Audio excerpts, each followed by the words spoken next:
Well, boys, we've got movement on the Twitter machine from Ian Rappaport. The Chiefs are planning to franchise tag star guard Trey Smith, sources say.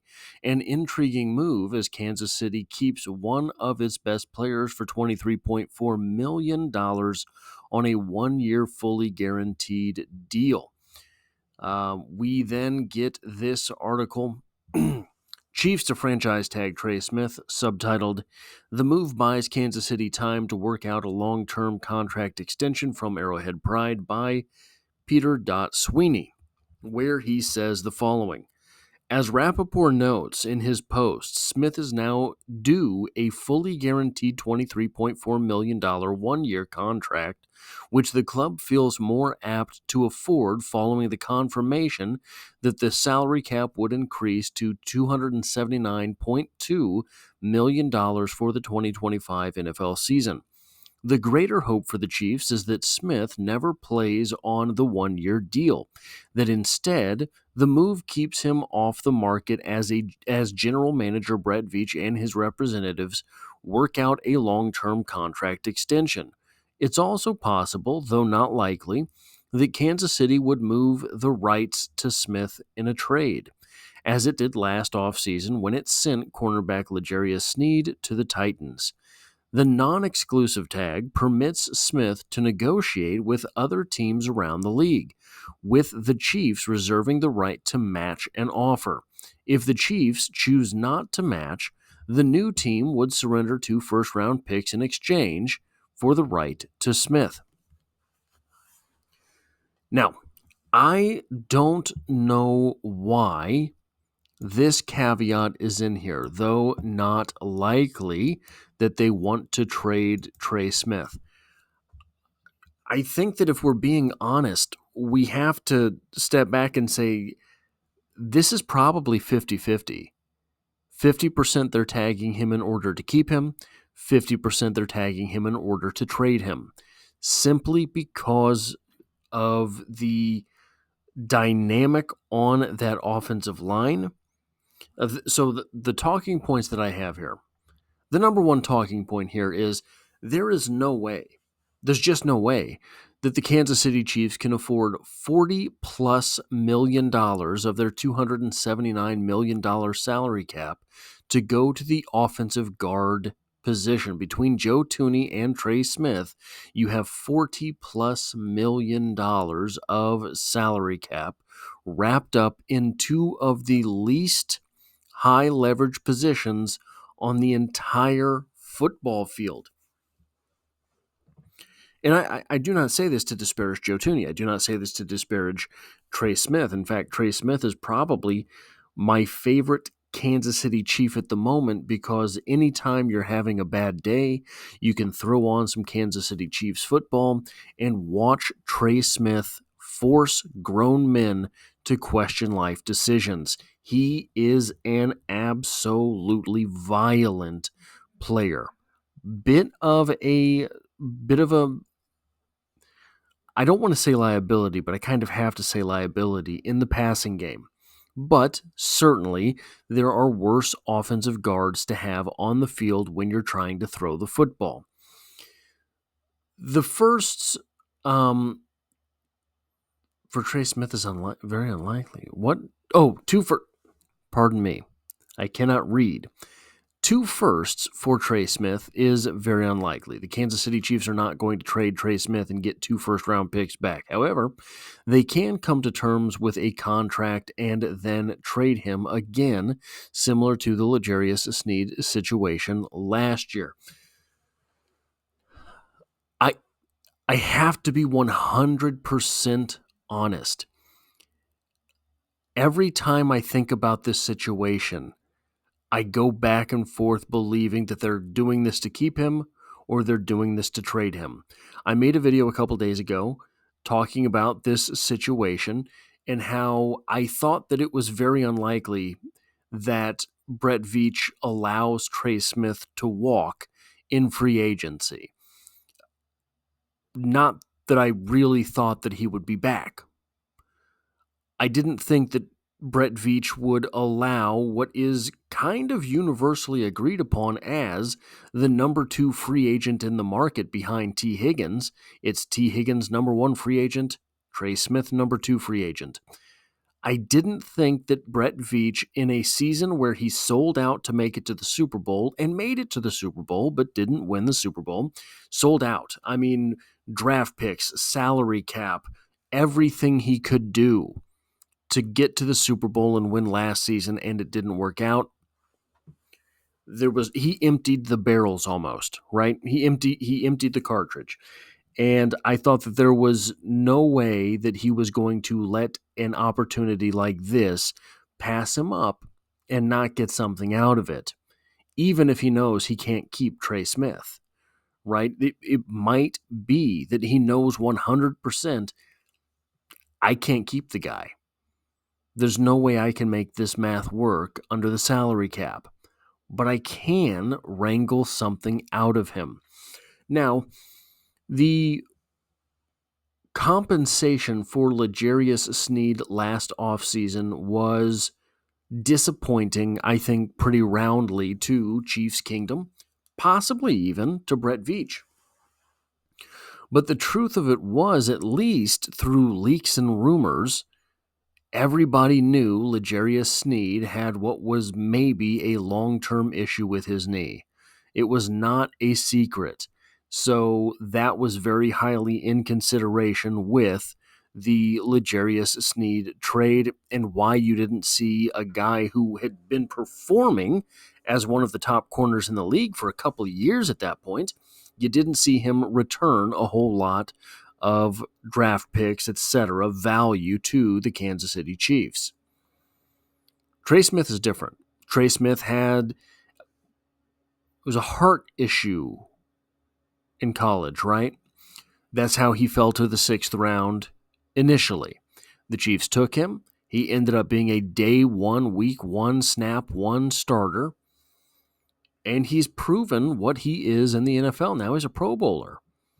And he's young. He's going into his 2nd contract. So was L'Jarius Sneed, but Trey Smith has basically everything you would want.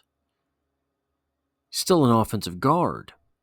So I don't know what kind of compensation you could rightfully expect for Trey Smith if you were going to trade him. It would be less than probably we would like, but getting something out of that player would be much better than getting nothing out of that player, especially as the Chiefs are heading into an offseason and an NFL draft where they will have a lot of holes on the roster. The number 3 thought here is, if the designs are for the Chiefs to keep Trey Smith long term, if they're tagging him to retain him, then they have to get a long-term deal worked out soon. That sounds obvious, but I think it's a little more important than it is obvious, because the line as a unit is in flux. You have a left tackle situation that is not set. You have a right guard situation that will be welcoming back Trey Smith if that is what happens.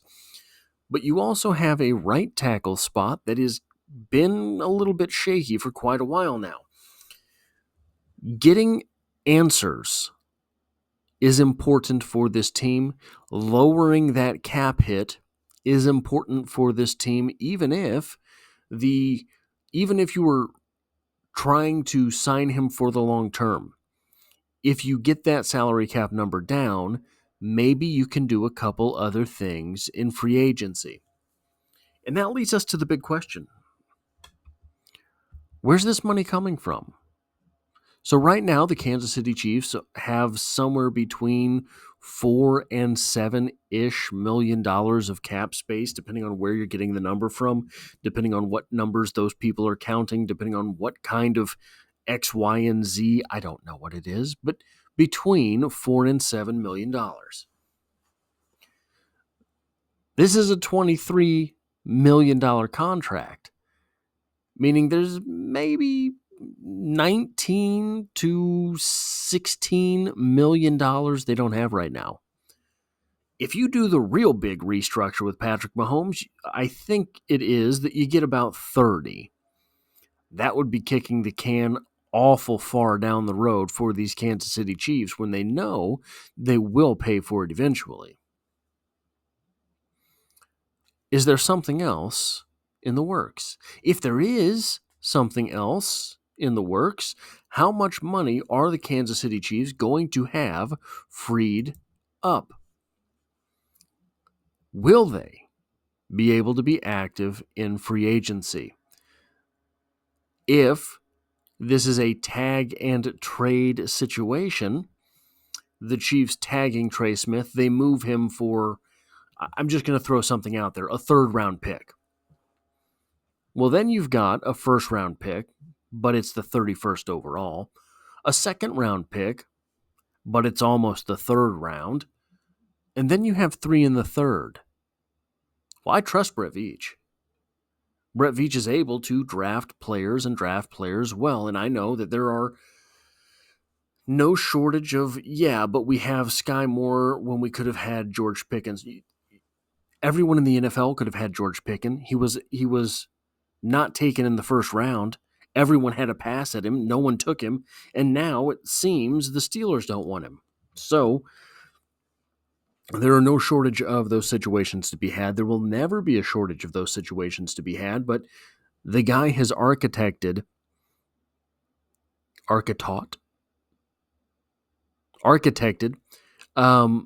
7 consecutive AFC championship games, all while having terrible draft position. I trust Brett Veach, and here's the thing. You got a first rounder, a second rounder, and 3/3 at that point. You can get a starter in the third round at most positions on the football field. It's difficult at left tackle. It's difficult at quarterback. You've already got one of those. It's difficult at many positions, but they're there every season almost. You'll find someone will take a starting wide receiver in the third round this year. Left tackles are much more rare to find in the third round, but you can do it.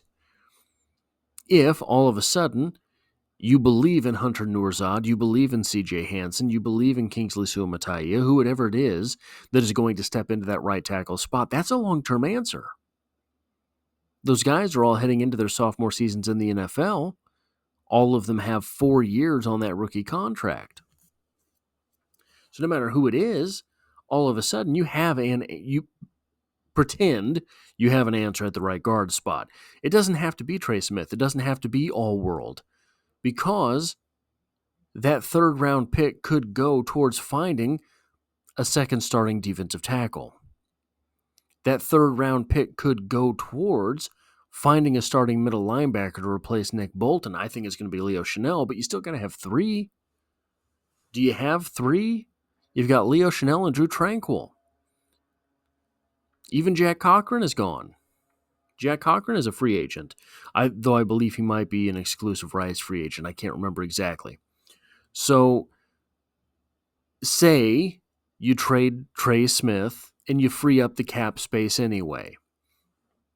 Now you have an opportunity, a legitimate opportunity, to get 5 players that could start or probably contribute in the first 3 rounds of the draft. Maybe you sign 1-2 guys in free agency. I think if they are comfortable dealing Trey Smith, they believe that they have an in-house answer at offensive guard. And I think between those 3 guys, really probably you do. And I'm a firm believer in Ethan Driscoll as well. I think he's going to ultimately be an offensive guard, though he is 6'7", right? 6'7", 6'8", one of those. So, there are older players at the left tackle position. I know, we don't want to do that again. But there are older players at the left tackle position who are starter-level guys, maybe not elite, but one of them, Tyron Smith, who are projected to not sign mega-dollar deals. They're going to be $5 million, $6 million. At least that's what the projections are. So say you clear the cap space, You trade Trey Smith, you pick up a third, you sign Tyron Smith. All of a sudden, you don't have to draft a left tackle in any of those places. You don't have to. Now, I think Tyron Smith is going to sign for more than that, but the projections are out there by people who do lots of projections. I'm not a projections guy. But say you get that left tackle situation figured out with some of the cap space that you save. Well, guys, then you get 5 shots in the NFL draft at whoever the best player is. Maybe it's a wide receiver to add to that arsenal. Maybe it's a running back. Isaiah Pacheco is who he is. We know who he is at this point. Maybe it is an elite left tackle. Maybe an elite left tackle falls to you through some strange occurrence. Maybe it is a middle linebacker. Maybe it's a corner. Guys, maybe it's a cornerback. Maybe it's a defensive end. There are all sorts of possibilities that open themselves up if you have 5 picks in the first 3 rounds. And how large is the drop-off from Trey Smith to one of these players that you have on the bench? Hunter Nourzad, CJ Hansen, Kingsley Suamataia, etc. That is all I have for this video. If you like or appreciate what it is that I do here, hitting the like button really does help me out, as it tells YouTube to share this video with other Kansas City Chiefs fans. And if you find yourself here by chance but not design, the Chiefs are the only thing I talk about on this channel, dropping multiple videos every single week, and hope to have you back for the next one.